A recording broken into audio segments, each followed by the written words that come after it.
नमस्कार दोस्तों हमारे चैनल पे आप सभी लोग का स्वागत है। दोस्तों ये सोहर गीत लेके आए हैं। अगर अच्छा लगे तो कमेंट करके बताइएगा। दोस्तों शेयर ज़्यादा से ज़्यादा करिएगा। दोस्तों आप लोग अगर शेयर करेंगे, सपोर्ट करेंगे तभी हम आगे बढ़ेंगे, नहीं तो आगे बढ़ने का संभव नहीं है। दोस्तों आप लोग का सहयोग चाहिए और प्यार दुलार चाहिए। दोस्तों नमस्कार। अच्छा लगे तो लाइक सब्सक्राइब शेयर जरूर।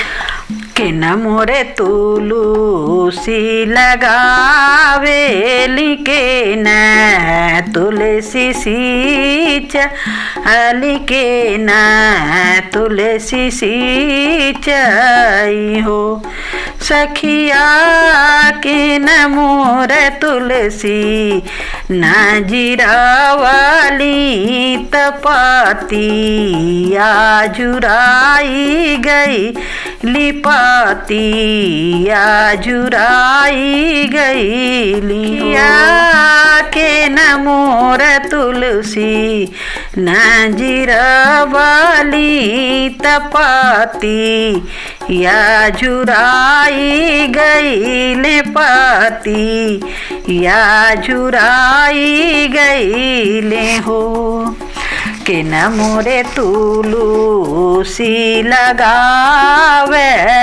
के न तुलसी सींचली के न तुलसी सींचली हो ए सखिया के न मोर तुलसी न जीरावाली तपति या जुराई गई लिपति या जुराई गई हो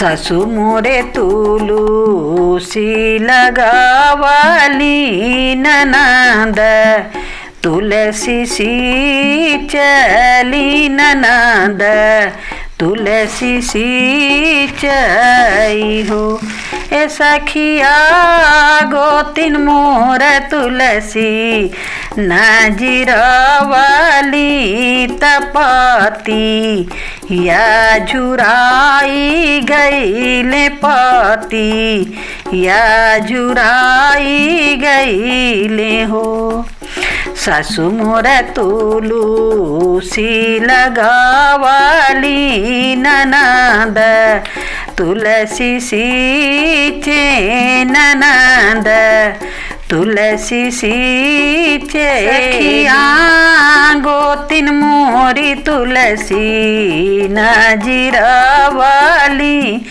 तपति या जुराई गई लिपति या जुराई गई हो सुके भेजबो नैहरावा ननदी या के सासुर ननदी या के सासुर हो हे सखिया गोतीन जाया अपने घरावा तुलू सी हरियर भैली तुलू सी हरियर भैली हो आसु के भेजबो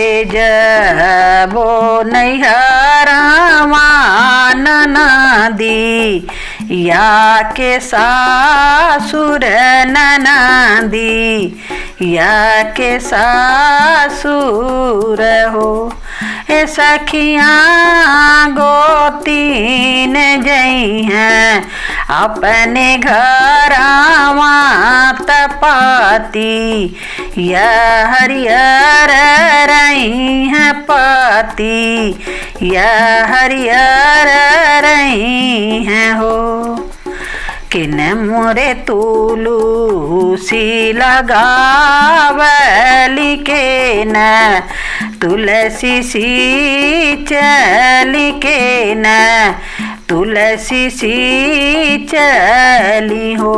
ए सखिया के न मोर तुलसी नजीरवाली तपाती या जुराई गईले पाती या जुराई गईले हो।